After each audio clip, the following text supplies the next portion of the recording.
आप सभी को नमस्कार।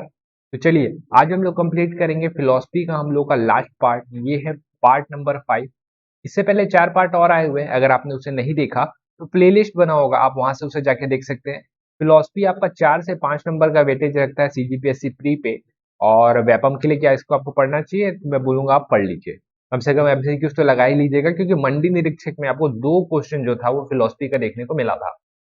तो कोई ज्यादा बड़ी बात नहीं रहेगी कि आपको अभी फूड इंस्पेक्टर में एक आध क्वेश्चन या 2 क्वेश्चन जो है इधर से देखने को मिल जाए।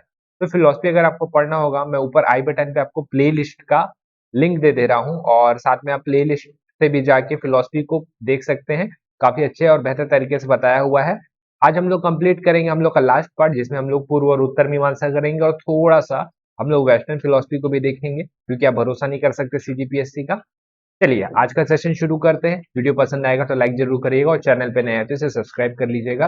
वीडियो शुरू करने से पहले मैं आपको बताना चाहूंगा कि हमारा खाद्य निरीक्षक यानी कि सीजी, ये आपका फूड इंस्पेक्टर, इसका हमने टेस्ट सीरीज शुरू किया है। संडे से पहला टेस्ट आपका शुरू है। तो 1 फरवरी तक हमने प्राइस इसका 399 रखा है, उसके बाद ये बढ़ के 499 हो जाएगा। और सिर्फ यही नहीं है कि मैं आपको ये 9 टेस्ट ही प्रोवाइड कराऊंगा, इसके साथ खाद्य निरीक्षक से संबंधित जितने भी यूट्यूब में वीडियो डालेंगे उसके पीडीएफ आपको मिलेंगे। लास्ट टाइम में आपने देखा था महिला सुपरवाइजर के लिए हमने एक शॉर्ट नोट्स तैयार किया था, वो भी आपको प्रोवाइड हो जाएगा। खाद्य निरीक्षक से संबंधित अगर हम अलग से एमसीक्यूज बनाते हैं तो वो भी आपको प्रोवाइड हो जाएगा इसी प्राइस पे। तो जो भी इंटरेस्टेड होंगे, ये 2 नंबर दिया हुआ है, ध्यान रखिएगा, व्हाट्सअप करिएगा। सबका कॉल उठाना पॉसिबल नहीं हो पाता, तो इस 2 नंबर पे व्हाट्सअप करके डिटेल प्राप्त कर सकते हैं। ठीक है, चलिए शुरू करते हैं हम लोग का आज का क्लास, जो कि है हम लोग का फिलोसफी का पार्ट नंबर 5। अभी तक हमने बहुत सारी चीजों को देख लिया था। हम लोग समझते हैं मीमांसा दर्शन देखना है अपने को, मीमांसा और पूर्व और उत्तर मीमांसा दोनों को हम लोग को देखना है। सबसे पहला चीज तो आपको समझना पड़ेगा मीमांसा का मतलब क्या होता है। तो मीमांसा का मतलब जो होता है वो होता है विचार करना। अगर आप विचार कर रहे हैं तो आप बोलेंगे आप मीमांसा कर रहे हैं। मीमांसक मतलब विचार करने वाले, उसको मीमांसक बोलते हैं। तो मीमांसा आपको 2 टाइप के मिलेंगे विचार करने वाले। ठीक है, एक मिलेंगे आपको पूर्व मीमांसा, और दूसरा मिलने वाले आपको उत्तर मीमांसा। अब दोनों में अंतर क्या है? देखिए हुआ क्या था, जैनिज्म आ रहा है, बुद्धिज्म आ रहा है, चारवाक आ रहे हैं, सांख्य परमाणुवाद आ रहा है। तो ये सब चीजों की वजह से क्या हो रहा है ना, आपका वैदिक कल्चर जो वैदिक सभ्यता है उस पर बहुत ज्यादा प्रभाव पड़ रहा है। तो उन्होंने बचाने के लिए फिर पूर्व मीमांसा, मतलब इन लोग दोबारा आए हैं। शुरुआत तो आप देखेंगे कि हर एक चीज तो उपनिषद से निकला हुआ है, क्योंकि उपनिषद को क्या बोला जाता है, पिता बोला जाता है ना, भारतीय दर्शन का पिता, है ना। उपनिषद से ही हर एक चीज निकला हुआ है, लेकिन क्या था, ये कहीं ना कहीं कमजोर पड़ रहे थे। तो उसके बाद ये विचार किए, उसके बाद 2 चीजें, एक पूर्व मीमांसा और उत्तर मीमांसा। अब ये अलग अलग हमने इन श्रेणियों में इसलिए रखा हुआ है क्योंकि इनके सोच विचार करने में बहुत ज्यादा आपको फर्क दिखेगा। ठीक है, मैं आपको वैसे ही चीजें बताऊंगा जो आपके क्वेश्चन जैसे बन सकते हैं। जैसे पूर्व मीमांसा, तो उपनिषद के पूर्व भाग से इसको लिया गया था, इस वजह से इसको पूर्व मीमांसा बोलते हैं। ठीक है, और इसके कोई एक प्रवर्तक थे। प्रवर्तक से क्वेश्चन पूछता है, ध्यान रखिएगा। प्रवर्तक का जो नाम है वो है आपका जैमिनी।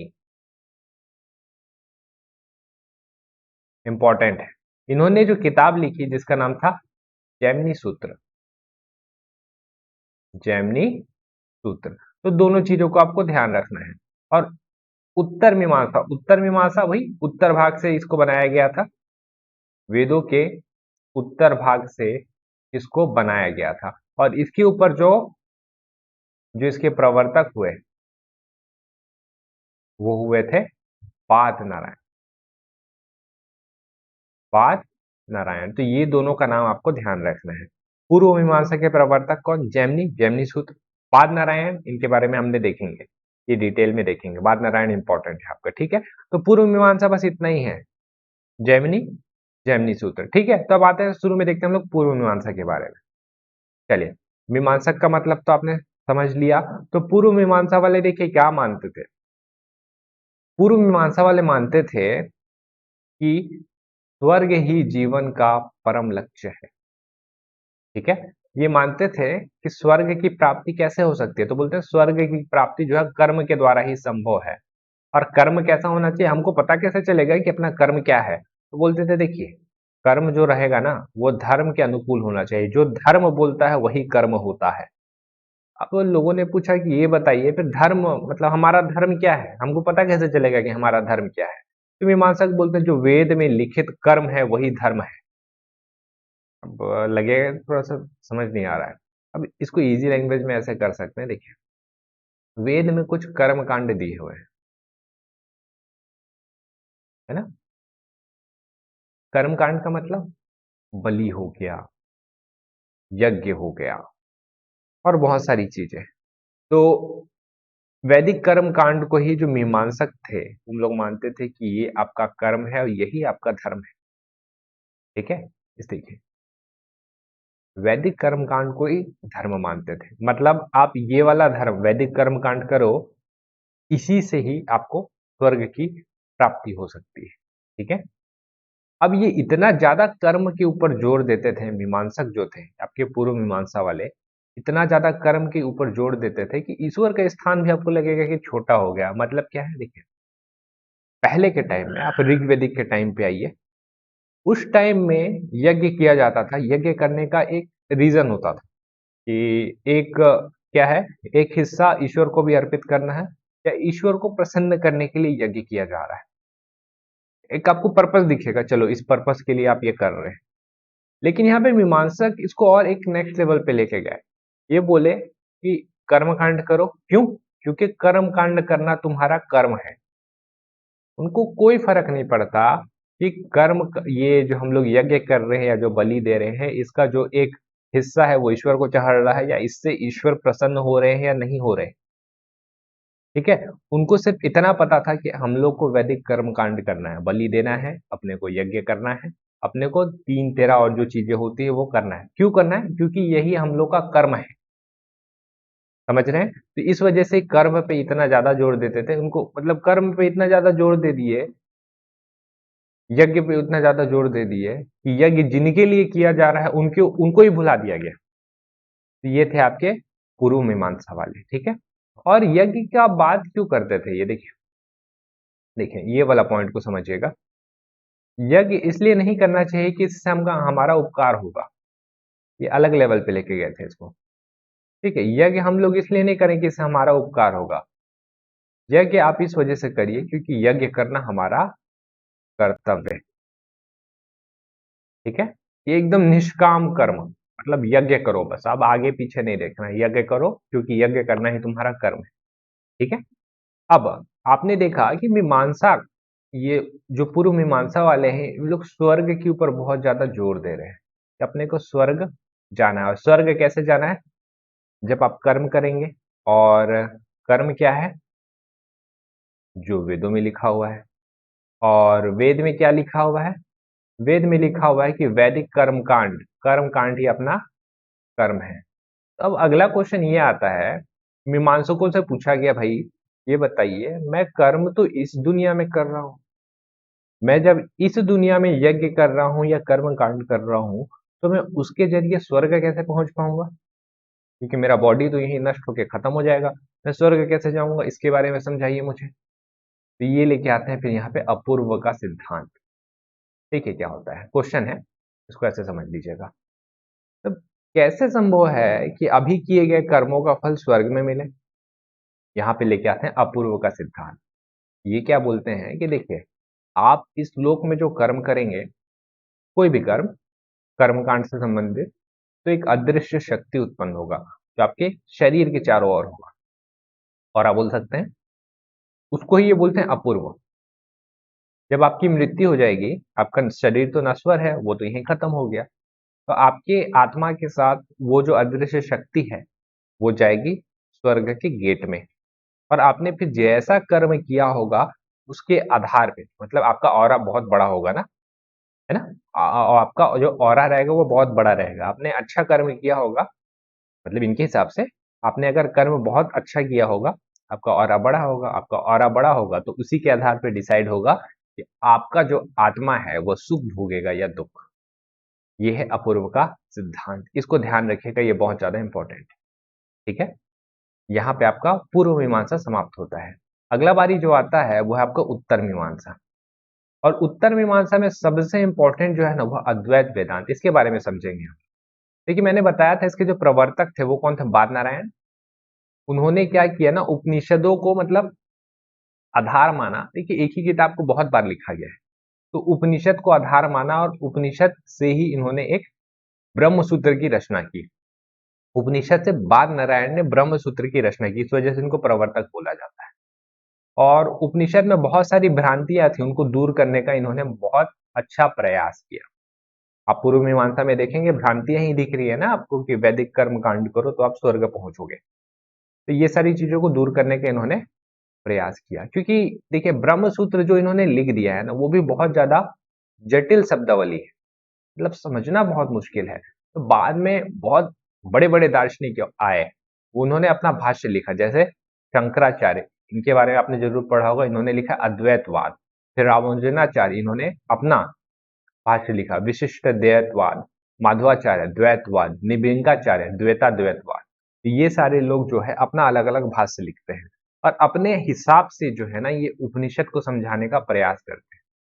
देखिए उपनिषद में ये लिखा हुआ है, आप एग्जाम्पल ले सकते हैं, हिंदी ग्रंथ एकेडमी किताब ले लीजिए, बहुत जटिल है शब्दावली, बहुत बोरिंग है, पढ़ नहीं पाएंगे, बहुत दिक्कत करेगा। अब इसको मैं इजी लैंग्वेज पे आपको लिख के दे दूं तो आपको ये क्या पड़ेगा, आसान पड़ेगा। ये मेरा भाष्य है, ये था आपका मेन सोर्स। मेन सोर्स था आपका उपनिषद। उपनिषद को बाद नारायण ने बाद में ब्रह्म सूत्र में चेंज किया, लेकिन ब्रह्म सूत्र भी बहुत जटिल हो जा रहा था, तो फिर ब्रह्म सूत्र को बहुत इजी लैंग्वेज में चेंज किया गया शंकराचार्य द्वारा अद्वैतवाद। ब्रह्म सूत्र को ही समझ के उन्होंने अद्वैतवाद दिया और आपका सबसे इंपॉर्टेंट यही है। ठीक है, इनका नाम तो आपको याद रखना ही है, रामानुजनाचार्य विशिष्ट, माधवाचार्य द्वैता और निबिंगाचार्य द्वैताद्वैतवाद। लेकिन सबसे इंपॉर्टेंट है ये शंकर का अद्वैतवाद। ये पूछा था आपका 2018 पीएससी में, शंकराचार्य का अद्वैतवाद बहुत इंपॉर्टेंट है। अद्वैतवाद किन्होंने दिया था, ये क्वेश्चन पूछा हुआ था और ऑप्शन में था शंकर, यही होगा इसका आंसर। ठीक है, अद्वैतवाद के बारे में देखते हैं। देखिए अद्वैत वेदांत या अद्वैतवाद क्या बोलता है, हम लोग शंकराचार्य के बारे में पढ़ रहे हैं ना। ये बोलता है ब्रह्म विचार, ये बोलता है कि देखिए ब्रह्म ही एकमात्र सत्य है, जगत ईश्वर आदि मिथ्य है। इसका मतलब क्या है, अब जब शंकराचार्य का अद्वैतवाद को समझने की कोशिश करेंगे, वो क्या बोलते हैं, देखिए ब्रह्म क्या है, एक पॉइंट या एक बिंदु ले लीजिए, इसी से ही हर चीज उत्पन्न हुआ है, समझने के लिए है ना, समझने के लिए। और आप बोलेंगे हम लोगों ने जनरली क्या किया है कि ये गॉड बीच में लाए हुए हैं, फिर गॉड ने ये पूरा संसार बनाया हुआ है और फिर इसी संसार में से एक हम लोग निकल के आते हैं। हम लोग का कॉन्सेप्ट ये है ना, यही मानते हैं कि गॉड है, गॉड ने संसार बनाया, संसार में हम लोग बने हुए हैं। शंकराचार्य क्या बोलते हैं कि देखिए एकमात्र सत्य जो है ना वो भगवान भी नहीं है, एकमात्र सत्य जो है ना वो संसार भी नहीं, हम भी सत्य नहीं। एकमात्र सत्य है ब्रह्म। ब्रह्म एकमात्र ऐसा तत्व है जिससे हर एक चीज बना हुआ है और एट लास्ट जाके सब जो है ब्रह्म में मिल जाएंगे। तो आप बोलेंगे क्या भगवान भी फिर ब्रह्म से बना हुआ है, तो ये बोलते हैं जी हाँ, ब्रह्म का ही रूप है भगवान। फिर भगवान ने संसार बनाया और फिर संसार ने इंसान को बनाया। एट लास्ट लास्ट सत्य जो आपको देख रहा है वो कौन है, ब्रह्म है ना। ब्रह्म नहीं होता तो कुछ नहीं होता। ब्रह्म देव और ब्रह्म अलग अलग है, ध्यान रखिएगा, ये ब्रह्म एकदम अलग है। तो शंकराचार्य किसके ऊपर फोकस करते हैं कि भाई आप देखिए, अब मैं यहाँ पे हूँ इंसान, तो लोग क्या फोकस करते हैं, ये संसारिक मोह माया को छोड़ के इस वाले गॉड वाले चरण पे पहुंचूं और स्वर्ग की प्राप्ति करूं। शंकराचार्य यहाँ बोलते हैं कि चलिए आप स्वर्ग पहुंच गए, आपने अच्छा कार्य किया होगा, ठीक है पहुंच गए, जब आपका कार्य खत्म हो जाएगा, दार्शनिक की भाषा में बोले हम लोग, तो आपका अपूर्व का जो अदृश्य शक्ति है वो खत्म हो जाएगा, आपका कर्म खत्म हो गया, तो वापस तो आप इस संसार में जन्म लेंगे। तो एक काम क्यों नहीं करते, चलिए ना ब्रह्म की तत्व की प्राप्ति करते हैं। तो अद्वैतवाद ये है कि ब्रह्म ही एकमात्र सत्य है। अब इसका मतलब आपको समझ में आया, जगत ईश्वर आदि मिथ्य है, यहाँ तक कि ईश्वर के रूप को भी ये नकार देते हैं, बोलते हैं कि ईश्वर ईश्वर भी कुछ नहीं होता। इसी वजह से शंकराचार्य का जो फिलॉसफी है वो एकदम अलग और हटके है। ठीक, इसी में एक चीज मैं जोड़ देता हूँ, कंफ्यूज मत करिएगा, ये फर्स्ट हाफ था, इसका सेकंड हाफ सुनिए। जैसे भगवान ने संसार बनाया, संसार में इंसान है, स्वामी विवेकानंद क्या बोलते हैं कि जब हम लोग इसको रिलीजियस पॉइंट ऑफ व्यू से देखते हैं तो ये भगवान है, और जब हम लोग इसको क्या आध्यात्मिक पॉइंट ऑफ व्यू से देखते हैं तो भगवान ही ब्रह्म है। स्वामी विवेकानंद बोलते हैं ब्रह्म ही भगवान है, दोनों एक ही है। लेकिन यहाँ पे आपके शंकराचार्य बोलते हैं दोनों अलग अलग है। ब्रह्म ही एकमात्र सत्य है, भगवान संसार कुछ नहीं होता, जगत ईश्वर आदि मिथ्या, जगत सत्य ब्रह्म सत्य जगत मिथ्या, ये इनका एक फिलॉसफी है, बहुत इंपॉर्टेंट है। ठीक है, शंकराचार्य जी ने फिर ब्रह्म का कुछ स्वरूप बताया है, इसको समझ लेते हैं। अब कोई एक ऐसा तत्व है, आपको समय से परे दिख रहा है, कारण से परे दिख रहा है, किसी चीज में फंसेगा नहीं, तो यही सारी चीजें इनकी क्या हो जाएंगी, नेचर हो जाएगी। नेचर जो है मेंस का पार्ट है, ज्यादा डिटेल नहीं जाएंगे। देखिए, आत्मा और ब्रह्म अभिन्न है। हम लोग के अंदर जो आत्मा है और ब्रह्म है, एट लास्ट आत्मा को ब्रह्म में ही जाके मिलना है, इस वजह से बोलते हैं आत्मा और ब्रह्म अभिन्न है। ठीक, ब्रह्म समय से परे है। अब जिसने समय को बनाया हुआ है वो तो समय से परे ही होगा ना। ब्रह्म पर कारण नियम लागू नहीं होता है, बोलते बियॉन्ड कॉज है ब्रह्म। आप कारण और कर्ता के सिद्धांत से एकदम परे आते हैं। बोलते हैं कि अनंत सर्वव्यापी तथा सर्वशक्तिमान है। अब जिन्होंने पूरा दुनिया बनाया हुआ है, आप उसको बोल भी नहीं सकते कि ये भगवान है, ये कुछ और ही है। जिसको मतलब आपने ब्रह्म का स्वरूप हमने देखा होगा पहले क्लास पे, नेति नेति और इति इति। ब्रह्म को डिफाइन करना देखिए पॉसिबल नहीं है, तो ये कैसे डिफाइन करने की कोशिश करते हैं, ब्रह्म ये भी नहीं है, ब्रह्म वो भी नहीं है, तो ब्रह्म कौन है, जो सब है वो ब्रह्म है। ऐसा करके ये डिफाइन करने की कोशिश करते हैं, है ना। तो इस टाइप से हम लोग को डिफाइन करना है, हम लोग डिफाइन ही नहीं कर सकते एक्चुअल में इसको। तो ये ऐसा तत्व है, ब्रह्म सच्चिदानंद है। सच्चिदानंद मतलब सत्य चित्त और आनंद तीनों का मिश्रण है, और इससे बेहतर और कुछ नहीं हो सकता। ये है मतलब आनंद एक अलग चीज है, और सच्चिदानंद मतलब एक अलग ही अवस्था में खो जा रहे हैं आप। जो बहुत एकदम ज्ञानी जो है आध्यात्मिक पुरुष रहेंगे ना, वो जब ध्यान में रहेंगे तो वो सच्चिदानंद में चल जाते हैं। सच्चिदानंद मतलब ब्रह्म में समा जाते हैं। तो ये एकदम अलग ही चीज है। ब्रह्म भौतिक जगत का आधार है, कॉज ऑफ द मटेरियल पर। ब्रह्म विरोधों से मुक्त है, ब्रह्म तर्क से परे है। ब्रह्म को आप डिफाइन नहीं कर सकते। आप बोलेंगे ना इस पेंटिंग बना के दिखाओ ब्रह्म क्या है, नहीं बना पाएंगे, बना ही नहीं सकते, उनको डिफाइन करना पॉसिबल ही नहीं। ठीक है, वो मतलब हर एक चीज का कारण भी है। मतलब ब्रह्म क्या है आपसे पूछा तो ब्रह्म वो है जो कुछ नहीं है, और ब्रह्म वो भी है जो सब कुछ है। ये डिफाइन करेंगे ऐसे आप इसको। तो ये है ब्रह्म। और ब्रह्म देव, यहाँ पे ऐसा ब्रह्म लीजिए पहले आप, ये वो एलिमेंट है या वो तत्व है, इससे निकाल लेते हैं देव। इसी ब्रह्म से आपके ब्रह्मा, विष्णु और महेश की उत्पत्ति हुई। फिर ब्रह्मदेव ने संसार को बनाया। ऐसा कॉन्सेप्ट है। ब्रह्म और ब्रह्मा में बहुत अंतर है ना, इसको समझिएगा। अब कहीं कहीं इसी ब्रह्म को ही महाशिव बोला जाता है, और कभी कभी इसी ब्रह्म को ही महानारायण या महाविष्णु कहा जाता है। तो बोलने के ऊपर है। ठीक है, तो और रिलीजन आप थोड़ा सा चेंज करके देखेंगे, ब्रह्म में दूसरे रिलीजन को फिट करके देखिए, आपको कुछ सिमिलैरिटी देखने को मिलेगी। चलते हैं आगे। जगत विचार। अब अगर आपने ब्रह्म को समझ लिया है ना, हमने अगर ब्रह्म को समझ लिया है तो जगत विचार करना बहुत ज्यादा हार्ड है नहीं। चलिए जगत विचार करके देखते हैं। अद्वैत वेदांत में जगत को पूर्णतः सत्य नहीं माना गया है। सिंपल ही है। ठीक, ब्रह्म ही एकमात्र सत्य है।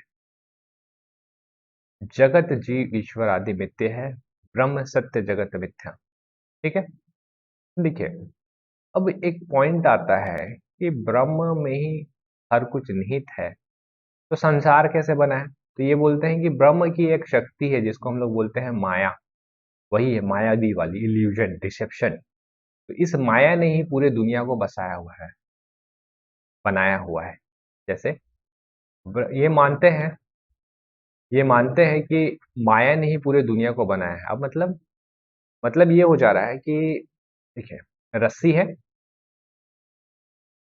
अब अंधेरे में आप रस्सी को रख देंगे तो ये सांप के समान दिखता है। ठीक है, अंधेरे में ही आप इस रस्सी को रख देंगे तो ये सांप के समान दिखता है। सांप के समान दिखता है लेकिन ये सांप तो है नहीं ना। आपको क्या हो रहा है, इल्यूजन हो रहा है।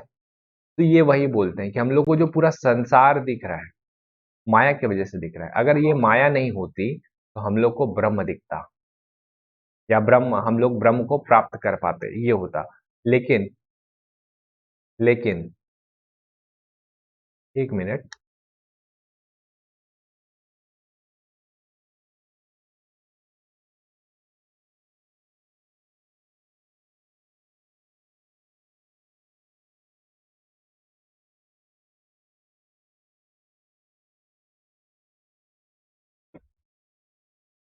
चलिए,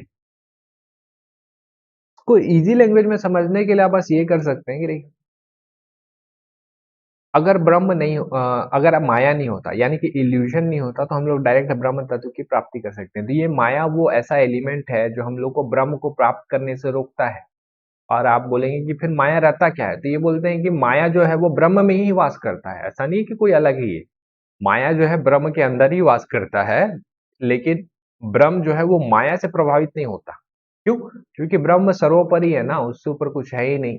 तो जो खुद जिसको बनाया हुआ है उससे थोड़ी ना प्रभावित हो जाएगा, है ना। तो माया माया ने ही पूरा संसार बनाया है। ब्रह्म की शक्ति, माया ने ही संसार को रचा है। और ब्रह्म की शक्ति, माया ने ही भगवान को रचा है। मतलब ऐसा मान लीजिए, ब्रह्म ने शुरू में माया बनाया, माया से भगवान बने, और भगवान से फिर संसार बने, और संसार से फिर इंसान बने। तो ये कॉन्सेप्ट है जगत विचार का और माया का। आपको समझ में आया होगा ये। कोई भी अगर डाउट होगा आपका तो कमेंट करिएगा, मैं उस डाउट को क्लियर करने का पूरा कोशिश करूंगा। ज्यादा डिटेल हम लोग को नहीं जाना है, और डिटेल जा सकते थे, नहीं जा रहे हैं, कारण फ्री है ये। मेंस में थोड़ा सा और डिटेल में जाना पड़ता है। चलते हैं आगे। तो माया हो गया। अब अगला क्वेश्चन जो आता है कि मोक्ष विचार क्या है भाई। फिर आपके शंकराचार्य क्या बोलते हैं, फिर मोक्ष कैसे प्राप्त किया जाए और मोक्ष का मतलब क्या होता है। तो शंकराचार्य बोलते हैं, देखिए मोक्ष जो है मतलब होगा कि अगर मैं ब्रह्म की प्राप्ति कर लूं तो वो मोक्ष है। तो फिर मोक्ष कैसे प्राप्त करें हम, तो मोक्ष अब तभी प्राप्त हो सकता है ना जब आप माया से बाहर निकल पाए। और माया से कैसे बाहर निकलेंगे, पूजा करके, वैदिक कर्मकांड के करके निकल पाएंगे क्या, नहीं। कब निकल पाएंगे, जब आपका अविद्या नष्ट, यानी कि जब आपके अंदर ज्ञान आएगा तब आप माया से बाहर निकल पाएंगे। तो ये मोक्ष की प्राप्ति के लिए ज्ञान को बोलते हैं कि आप ज्ञान प्राप्त करिए। ज्ञान से ही आप मोक्ष की प्राप्ति कर सकते हैं। अब हम लोग इसको जोड़ नहीं रहे हैं, लेकिन आप इसको इजी वे में समझने के लिए यूज कर सकते हैं। जैसे गौतम बुद्ध ने बोधि वृक्ष के नीचे बैठ के तप किया था, और उसके बाद उन्हें ज्ञान की प्राप्ति हुई। तो आप बोल सकते हैं ना, ज्ञान की प्राप्ति हुई तो उनकी जो माया है, माया से ये ऊपर उठ चुके हैं। और जब ये माया से ऊपर उठ चुके तो ये फिर मोक्ष प्राप्त कर लिए। सेम चीज महावीर स्वामी के लिए भी लागू होगा, है ना।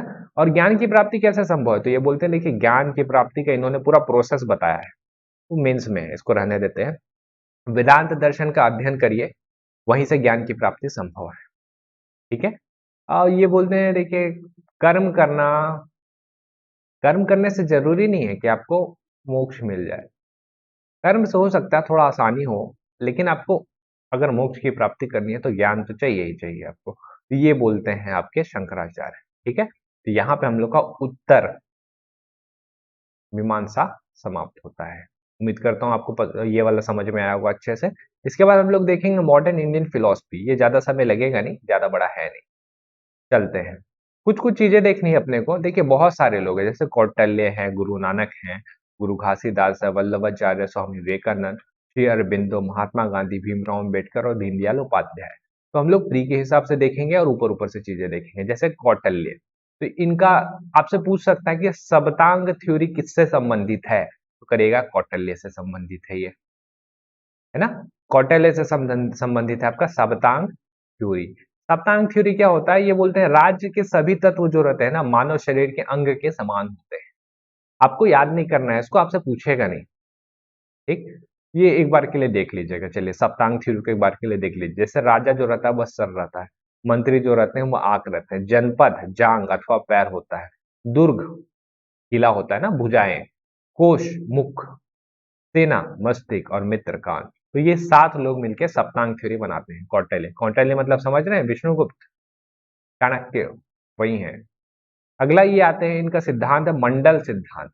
तो इनका मंडल सिद्धांत काफी बहुत ज्यादा प्रचलित है।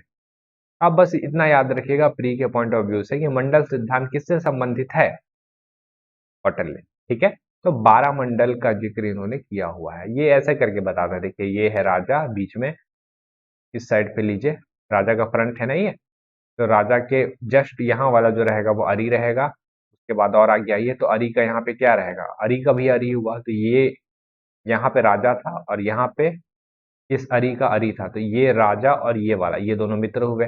वैसे ही करके इन्होंने पूरा 12 ऐसा करके बनाया हुआ है, ये आगे के लिए फिर ये इधर पीछे के लिए। तो ये है इंपॉर्टेंट है मेंस में, अभी रहने दीजिए इसको। तो ये है मंडल सिद्धांत, इसको ध्यान रखिएगा, चाहे तो पॉज करके एक बार पढ़ सकते हैं, लेकिन मैं सजेस्ट करूंगा कि अभी रहने दीजिएगा, इसको मेंस पे करिएगा, ज्यादा बेहतर रहेगा, समय का अभाव है। अगला आते हैं गुरु नानक। तो गुरु नानक जी से आपका एज ऐसा कोई प्री पे क्वेश्चन बनता दिखता नहीं है, तो इसको आप छोड़ सकते हैं। गुरु घासीदास जी, इनको आप याद रखेंगे।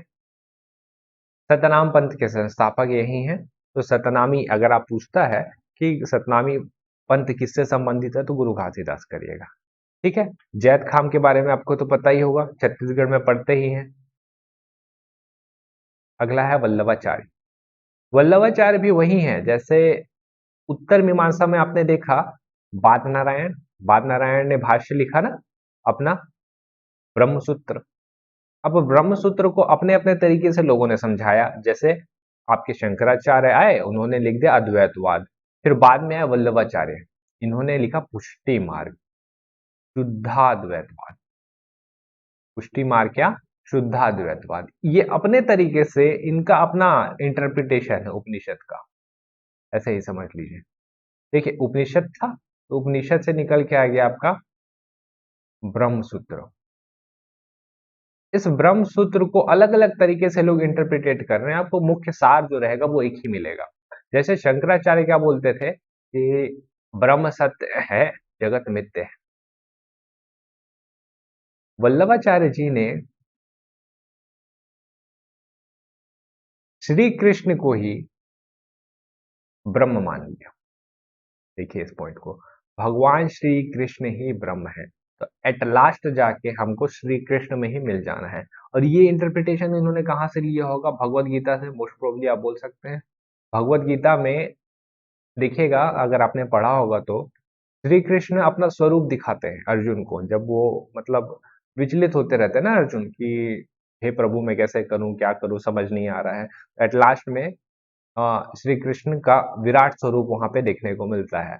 और वो स्वरूप का डिस्क्रिप्शन जैसा दिया हुआ है, वो वैसे ही डिस्क्रिप्शन है जैसा ब्रह्म का होता है। मतलब श्री कृष्ण के शरीर में हर एक चीज दिख रहा है, हर एक चीज, पूरा संसार दिख रहा है, वो ब्रह्म है, कोई स्वरूप नहीं है। तो उसको देख के जो रहता है अर्जुन भयभीत हो जाते हैं, बहुत डर जाते हैं। बाद में बोलते हैं कि आप अपने पुराने श्री कृष्ण के रूप में ही वापस आ जाइए। तो इसी चीज को शायद हो सकता है ना, मैं कंफर्म नहीं हूं, कि इस चीज को ध्यान में रखते हुए ही वल्लभाचार्य जी ने श्री कृष्ण को ही ब्रह्म माना है। ठीक है, महाप्रभु वल्लभाचार्य द्वारा ईश्वर प्राप्ति हेतु जो मार्ग बताया उन्होंने, उसको उन्होंने बोला शुद्धाद्वैतवाद या पुष्टि मार्ग। बस इतना ही अंतर। पूछता है आपसे शुद्धाद्वैतवाद के प्रवर्तक कौन है, तो करिएगा वल्लभाचार्य जी। ठीक है, शुद्धाद्वैतवाद पुष्टि मार्ग का व्यवहारिक पक्ष है। ये भी वही चीज बोलते हैं, देखिए ब्रह्म ही एकमात्र अद्वैत तत्व है, सेम हो गया, लेकिन यहाँ पे इन्होंने ब्रह्म को जोड़ दिया श्री कृष्ण से। और सेम डिस्क्रिप्शन मिलेगा आपको, ये ब्रह्म जो है सच्चिदानंद है, यहाँ पे एक चीज जोड़ देते हैं, भगवान श्री कृष्ण ही ब्रह्म है। और ये बोलते हैं कि जगत और जीव ब्रह्म के ही रूप है। ठीक है, थोड़ा सा आपको अंतर मिलेगा, लेकिन एट लास्ट ब्रह्म पे ही ये सब आके अटक जाते हैं। जनरली ब्रह्म के दो रूप बताया गया है, नेति नेति और इति इति करके इनको डिस्क्राइब करते हैं हम लोग। ये लेकिन पुष्टि मार्ग में ब्रह्म का 3 रूप बताया गया है। कौन कौन सा है, आपका भौतिक जगत वाला, जीव और परब्रह्म। परब्रह्म और अपर ब्रह्म दो होते हैं, आप पहले देखेंगे तो। लेकिन ये बोलते हैं कि ये नहीं, ब्रह्म के 3 रूप होते हैं, तो इसको ध्यान रखिएगा। पुष्टि मार्ग में ब्रह्म के 3 रूप है और हर जगह जो रहते हैं वो 2 रूप है। ठीक है, तो बस आपको इसको इतना ही ध्यान रखना है। पुष्टि मार्ग शुद्धाद्वैतवाद किससे संबंधित है, तो महाप्रभु वल्लभाचार्य जी से संबंधित। हो गया। चलिए आते हैं स्वामी विवेकानंद जी के ऊपर। इनके वेदांत के ऊपर क्या विचार है, मैंने आपको एक चीज पहले ही बता दिया ये ब्रह्म, और यहाँ पे लीजिए गॉड, यहाँ पे ले लेते हैं हम लोग अपने आप को इंसान। ये क्या बोलते हैं स्वामी विवेकानंद जी? देखिए, जब हम लोग रिलीजियस पॉइंट ऑफ व्यू से देखेंगे, रिलीजन के पॉइंट ऑफ व्यू से देखेंगे, तो हम लोग का जो हेड है, मतलब उससे सुपीरियर कोई नहीं हो सकता, वो है गॉड। लेकिन जब हम लोग इसको अध्यात्म या स्पिरिचुअल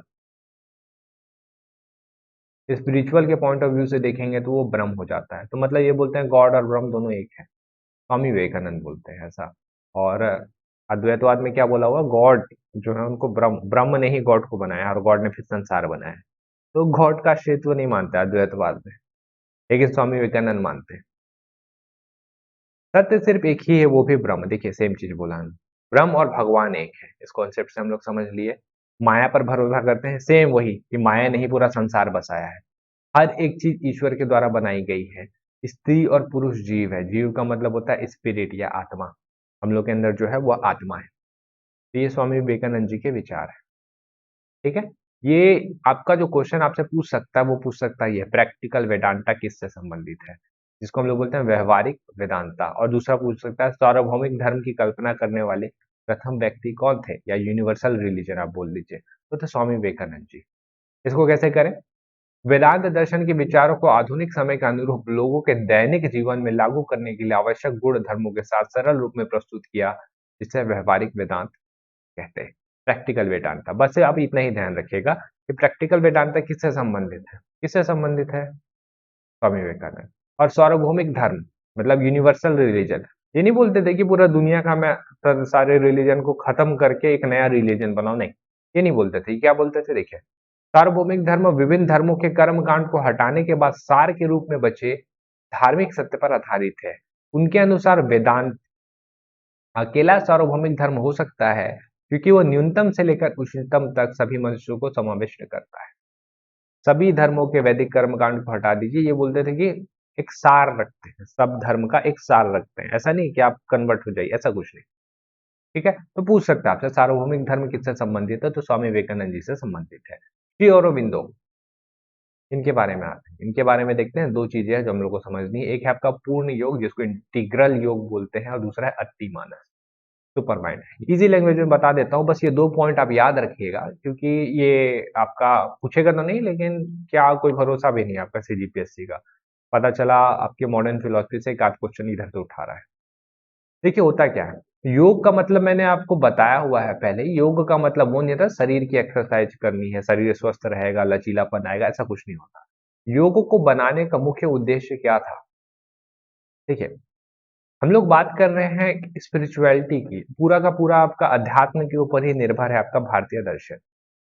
योग मतलब ऐसा नहीं कि आपका शरीर मतलब स्वस्थ तो रहेगा, लेकिन स्वस्थ होने का मेन पर्पस क्या था कि जब आप योग करते थे तो योग एक क्रिया थी, पूरे तरीके से आप बोलेंगे एक क्रिया थी, जिस क्रिया के जरिए ना आप कुछ पॉजिटिव और बहुत ज्यादा हाई एनर्जी को अपने शरीर पे इनवाइट करते हो।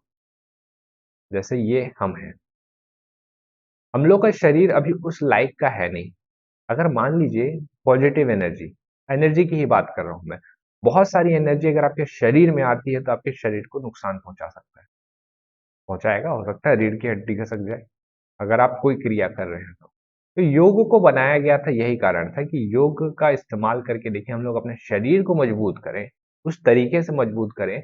और जब हम लोग कोई भी क्रिया करें, ठीक है, बहुत सारी क्रियाएं होती हैं योगा में, बहुत सारी क्रियाएं होती हैं, तो शरीर के अंदर जब एनर्जी का संचार होना, तो शरीर उसको धारण करने के लिए योग्य हो, वहीं से आया था आपका योग। तो ये था आपका एक हाथ। श्री अरबिंदो इसको दूसरे चरण पे लेके गए, दूसरे टाइप से समझ के लेके गए। ये बोलते हैं योगा करिए, योगा करने से आप अति मानस एक सुपर माइंड के पोजीशन पे पहुंच सकते हैं। मतलब ये भी नहीं कि यहाँ पे देखिए ये है ब्रह्म, ये नहीं बोलते कि आप ब्रह्म को पा लेंगे। आप अगर यहाँ पे योगा कर रहे हैं तो अति मानस मतलब आप इस जगह तक पहुंच जाएंगे। तो ये कहलाता है अति मानस। इंटीग्रल योग इनका एक तरीका है अपना, तो बस आप याद रखिएगा पूर्ण योग और अति मानस का मतलब क्या है और किससे संबंधित है, श्री अरबिंदो। अगला, महात्मा गांधी। महात्मा गांधी का 11 वॉश VOWS ना, इसको एकादश व्रत बोलते हैं। ये बहुत ज्यादा प्रचलित है, इसको ध्यान रखिएगा, बहुत इंपॉर्टेंट है ये। ठीक है, गांधी जी के जीवन का निचोड़ है, जैसे मेरा जीवन है, तो मेरे जीवन में कुछ ऐसे चीजें होंगी ना जिसको मैं करता ही करता हूँ, तो उसको एक निचोड़ के रूप में निकाल के मैं सामने रख दिया कि देखो मैं ये 5 चीजें तो करता ही करता हूँ, कुछ भी हो जाए। तो ये कहलाता था एकादश व्रत। ठीक है, जैसे गांधी जी का एकादश व्रत में ये 11 चीज है, मेंस में तो आपको याद रखना ही है, अभी बस देख लीजिए। सत्य, अहिंसा, अस्तेय, अपरिग्रह, ब्रह्मचार्य, ये हैं आपके जैनिज्म वाले, पांचों के पांचों। देख लीजिए, सत्य बोलना है, कभी भी हिंसा नहीं करना है, अस्तेय चोरी नहीं करिए, अपरिग्रह अधिग्रहण नहीं करना है, मतलब धन संपत्ति मत रखिए, ब्रह्मचर्य, ब्रह्मचर्य ब्रह्म के लिए आचरण करना, मतलब ब्रह्म इंद्रियों पर संयम रखिए आप। अस्वाद, जो मिल रहा है खा लो, ये नहीं कि आज इसमें मसाला कम क्यों है, आज वही समोसे में आलू क्यों नहीं है, इस टाइप का नहीं करना। अस्वाद, अभय, निडर रहो।